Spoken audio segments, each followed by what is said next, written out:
कि हमारे साथ जो भी गलत व्यवहार हो उसको उसी भाषा में जवाब देना होगा, चाहे वो कोई भी समाज हो। हम यहां के मुर्गे हैं। 5 जनवरी 2011 सुप्रीम कोर्ट ने कहा कि भील आदिवासी भारत देश का इंडिजिनस है, अबोरिजिनल पीपल है, ओरिजिनल इनहेबिटेंट ऑफ इंडिया है, नेटिव पीपल है, आदिवासी है, यह लिखा है। और भारत देश का 8% आदिवासी इस देश का मूल मालिक है, बाकी सब लोग बाहर से आए हैं, यह सुप्रीम कोर्ट ने बोला। क्या सुप्रीम कोर्ट की बात गलत हो सकती है? ये बताइए। इसलिए मैं कहना चाहता हूं कि आपको पढ़ना पड़ेगा, जानकार बनना पड़ेगा और संविधान के दायरे में रहते हुए, कानून के दायरे में रहते हुए हमें बोलना सीखना होगा। आज 2015 में जब आदिवासी परिवार बना तब बहुत सारे लोग बोलना नहीं जानते थे। आज देखिए बोलने वाले इतने ज्यादा हो गए हैं, समय कम पड़ रहा है, समय कम पड़ रहा है। इतने सारे बोलने वाले वक्ता हैं। यह आदिवासी परिवार की ताकत है। यह किया है आदिवासी परिवार है। कोई नहीं जानता था हमारे महापुरुषों को। आदिवासी महापुरुषों का जन्म जयंती दूर की बात है, चौक चौराया बनाने अब दूर की बात है।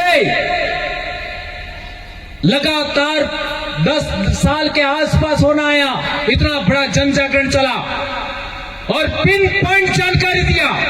जो बात सच है, आज तक मैंने जो भी बात बोली है, एक बात भी गलत सिद्ध करके दिखाई है। मैं रोज 3 से 4 घंटा पढ़ता हूं। आज भी मेरे बच्चे कहते हैं कि हम पापा के बराबर हम नहीं पढ़ सकते। मेरे बच्चे कहते हैं, रोज पढ़ता हूं।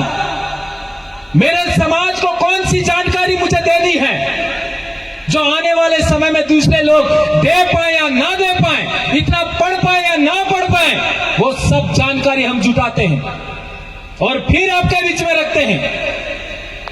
तो कई बार ऐसा भी लगता है कि ये बात हमने पहले कभी नहीं पढ़ी, कभी नहीं सुनी, लेकिन बाद में पता लगता है बात सच थी। इसलिए मैं कहना चाहता हूं कि दोयम दर्जे का आपको क्यों माना जाता है? दोयम दर्जा मतलब दूसरा दर्जा। तो आप इस देश के मूल रहने वाले हैं और दूसरे लोग यदि हम लोगों को ऊपर करेंगे, बराबर मानेंगे और आपका उनके ऊपर अपन को रखेंगे, तो उनको अपने आप को खतरा महसूस हो रहा है। यह है बड़ी समस्या। यदि हम लोग अपने अधिकारों को जान गए, अच्छी पढ़ाई ले लिया, अच्छा हमारा स्वास्थ्य हो गया, अच्छे हॉस्पिटल चिकित्सालय खुल गए, अच्छी स्कूलें खुल गई और अच्छी खेती बाड़ी करने लग गए, अच्छा पशुपालन करने लग गए, जल जंगल जमीन विकसित हो गया, हमारे हर घर पे पानी पहुंच गया, तो हम खेती बाड़ी में भी नंबर 1 हो सकते हैं, पढ़ाई में नंबर 1 हो सकते हैं, स्वास्थ्य में नंबर 1 हो सकते हैं, मजदूरी में तो हम नंबर 1 है ही सही। तो इस देश में राज्य व्यवस्था जो चल रही है उसमें राजे हम पुनः बन जाएंगे, पुनः राजा बन जाएंगे। इसलिए हमारे साथ ऐसा व्यवहार होता है, ये बात समझना होगा। देवला में हमारा जो आदिवासी परिवार का कार्यक्रम हो रहा है उसमें पधारे पाली, सिरोही, उदयपुर 3 जिलों के प्रमुख साथी यहां पर मौजूद हैं और हमारे डूंगरपुर सलम्बर से भी कुछ साथी, प्रतापगढ़ से भी कुछ साथी यहां पर आए हैं और मध्य प्रदेश से हमारे विधायक जी भी पधारे हैं। अभी आपके एमपी साहब भी यहां पर आने वाले थे, राजकुमार जी, लेकिन वो उनका स्वास्थ्य खराब हो गया, बीमार हो गए, इसलिए उन्होंने मेरे को बोला कि मैं नहीं आ पाऊंगा, तो मेरी बात भी थोड़ा सा आप अपने तरीके से कह देना, ऐसा बोला था। दोस्तों, हमारे समाज के सामने क्या क्या समस्याएं हैं और समस्याओं का कारण क्या है उसके बारे में हमारे साथियों ने, हमारी बहनों ने बहुत अच्छी बातें आपके बीच में रखी। बहुत अच्छी बात हमारे वक्ताओं ने रखी, बहनों ने रखी, और आपने भी सुना, समझा, सब कुछ किया। लेकिन एक जरूरी बात मैं कहना चाहता हूं, आखिर क्या कारण है कि हमको दोयम दर्जे का इंसान माना जाता है? यानी दूसरे लोग तो ऊंचे हैं, बड़े हैं, उनकी इज्जत ज्यादा है, उनकी प्रतिष्ठा ज्यादा है, और हमारी इज्जत, हमारी प्रतिष्ठा, हमारा सम्मान कम है। उसका कारण क्या है? लोग कई अपनी अपनी बातें कहते हैं कि हम ऐसा है, वैसा है, ये है, वो है, और हमारे समाज को थोड़ा कम तरह आंका जाता है, नीचा आंका जाता है। आखिर उसका कारण क्या है?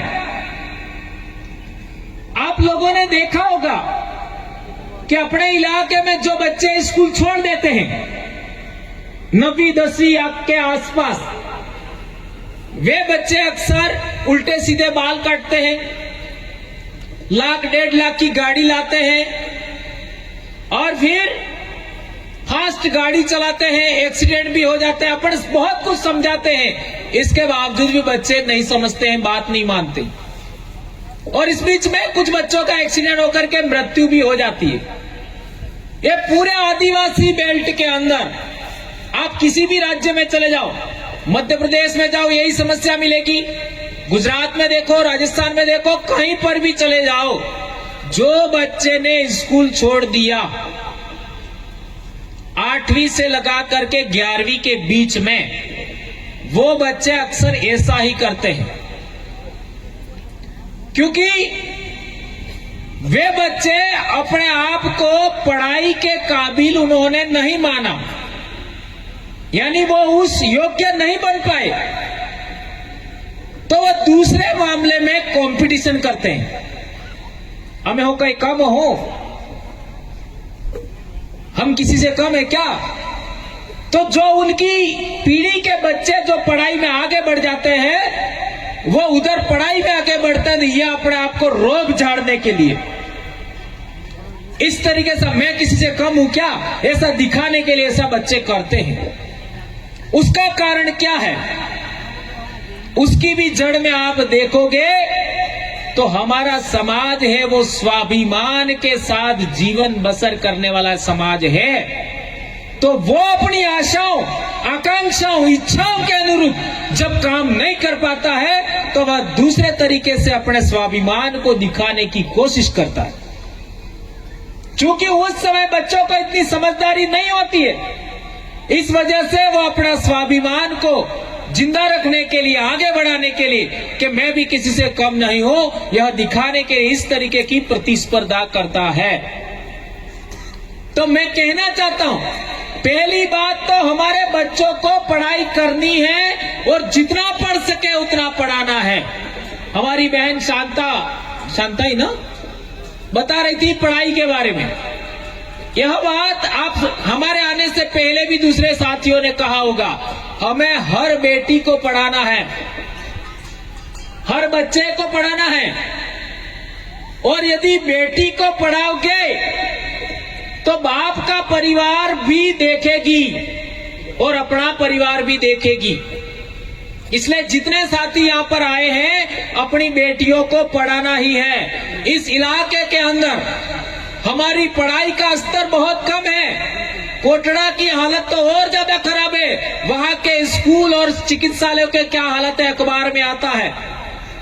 मुझे हैरानी होती है कि आदिवासी बच्चे कितने बड़ी बड़ी पढ़ाई कर रहे हैं, कितना बड़ी बड़ी नौकरियां ले रहे हैं, और इस इलाके में हमारी बेटियां बेचने की नौबत आ रही है। दोस्तों, अखबार में छप के आता है कि आदिवासियों ने अपनी बेटी को बेच दिया। पिछले साल या कुछ महीने पहले अखबार में आया था। ये कोटड़ा जाडोल के बेल्ट में ये बात सुनने में आती है। और अभी अभी गुजरात के वलसाड़ से एक बात निकल के आई कि 15 से 19 साल के बीच की बेटियों का बच्चा हुआ, अखबार में छप के आया। यानी हमारे बच्चों की हम लोग टाइम पर पढ़ाई नहीं करते हैं, उनको पाठ पढ़ना नहीं आता है, तो फिर वो बच्चे दूसरे कामकाज में गतिविधि में संलग्न हो जाते हैं। इसके बाद हम लोग अब बच्चा मान नहीं रहा ऐसा करके शादी करा देते हैं। इससे हमारे बच्चों पर बहुत असर पड़ रहा है। बच्चों में खून की कमी हो रही है, उनका लंबाई नहीं बढ़ रहा है, शरीर का विकास नहीं हो रहा है और हमारी नस्ल है वो कमजोर हो रही है। इस बात का आप सबसे ज्यादा ध्यान देना है। रही बात हमारे इलाके में जन जागरण की, तो मैंने जो सवाल खड़ा किया कि हमको दूसरे लोग दोयम दर्जे का क्यों मानते हैं और वो अपने आप को ऊंचा क्यों मानते हैं, तो उसके लिए ज्यादा कुछ देखने की जरूरत नहीं है। किताबों में क्या लिखा ये महत्वपूर्ण कम है, शास्त्रों में क्या लिखा ये महत्वपूर्ण कम है। हमारे जीते जी कौन हमारे साथ कैसा व्यवहार कर रहा है यह अनुभव बहुत बड़ा है दोस्तों, ये बात समझना होगा। किताबों में किसने क्या लिखा, शास्त्रों में क्या लिखा, हमारे जीते जी हमारे सामने हमने हमारे जीवन के अंदर कौन इंसान हमारे साथ कैसा व्यवहार करता है, यह अनुभव बहुत बड़ा है। इस बात को आप याद रखिए। तो हमारा अनुभव है, आज मेरी उम्र भी 50 साल एग्जैक्ट चल रही है अभी, और मैंने अपनी पढ़ाई के दौरान मेरे को कभी मालूम नहीं पड़ा कि मेरे समाज के साथ छुआछूत होती है, क्योंकि मैं पाल का बेटा हूं और पालों में किसी की हिम्मत नहीं है, किसी की औकात नहीं है कि पालवी आदमी को कोई छुआछूत करे, किसी के सामने हिम्मत नहीं है कि वो उसको दबाए। और हम तो ऐसी पाल के रहने वाले हैं जिस पाल ने डूंगरपुर के दरबार को भी शरण दिया था, हम उस पाल सुराता के लोग हैं। तो मेरी पढ़ाई के दौरान कभी मेरे को पता नहीं लगा कि मेरे समाज के साथ ऊंच नीच का व्यवहार, छुआछूत का व्यवहार, भेदभाव कोई दूसरा समाज करता है, ये कभी मेरे को मालूम नहीं पड़ा। और जहां तक पढ़ाई की बात करो, मैं किसी भी क्लास में चौथे स्थान पर कभी नहीं आया। मेरा सरकारी नौकरी होने तक पहला, दूसरा, तीसरा स्थान ही मेरा रहा, और जैसे जैसे बड़ी क्लास में आया पहला स्थान ही मेरा ज्यादा रहा है। 12वीं में भी पहला स्थान, एसटीसी में भी पहला स्थान, बीएड में पहला स्थान और कॉलेज में मेरा दूसरा स्थान। ऐसी मेरा पढ़ाई रहा, तो मेरे को कभी मालूम ही नहीं पड़ा कि मेरे अपने समाज को दूसरे दर्जे का माना जाता है, छुआछूत बरती जाती है खान पान के मामले में, कभी मालूम नहीं पड़ा। लेकिन जैसे ही मैं नौकरी लगा और हमारा आसपुर ब्लॉक है, वहां पर मैं पहली बार गया, तो वहां एक बढ़िया भाई था, वो हमारे स्कूल पर आया और उसने हमको कहा कि मार साहब मेरे घर चाय पीने आना। अब उस समय मेरी इतनी कम उम्र थी कि मेरी मुझ तक नहीं आई थी, और उस गांव में पाटीदार लोग ज्यादा थे, तो वो कहते थे बाल बुद्धि मास्टर આવ્યો એમ। बाल बुद्धि એટલે समझ में આવ્યો, यानी छोटी उम्र का मास्टर आया है। क्योंकि मैं तो 21 साल में मेरी नौकरी होगी, तो मैं उसके घर चाय पीने गया, और वो भी इसलिए कि ये यहां रहेंगे तो मेरी दुकान पे सामान खरीदेंगे, उसका वो स्वार्थ।